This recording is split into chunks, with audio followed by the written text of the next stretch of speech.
Hello friends, successful ആയിട്ടുള്ള traders ഏറ്റവും കൂടുതൽ ഇമ്പോർട്ടൻസ് കൊടുക്കുന്ന 3 കാര്യങ്ങളെക്കുറിച്ചാണ് നമ്മൾ പറയുന്നത്. ഓക്കെ, ഒന്നാമത്തേത് യുവർ എഡ്ജ്.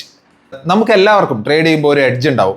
അത് മിക്കവാറും നമ്മുടെ സ്ട്രാറ്റജി ആയിരിക്കും. അപ്പോൾ നമ്മുടെ സ്ട്രാറ്റജി നമ്മൾ യൂസ് ചെയ്യുമ്പോൾ നമുക്ക് കറക്റ്റ് ആയിട്ടുള്ള മീൻസ് അല്ലെങ്കിൽ നമ്മൾ എന്ത് ചെയ്യും, ഇന്ന് മാർക്കറ്റ് മുകളിലോട്ട് പോകും അല്ലെങ്കിൽ താഴോട്ട് പോകും, അങ്ങനെ നമ്മൾ ഗസ് ചെയ്യും.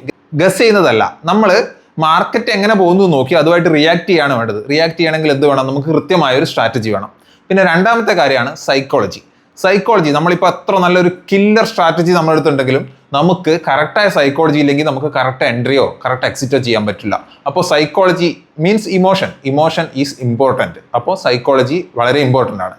പിന്നെ മൂന്നാമത്തെ കാര്യം വരുന്നത് റിസ്ക് മാനേജ്മെന്റ് ആണ്.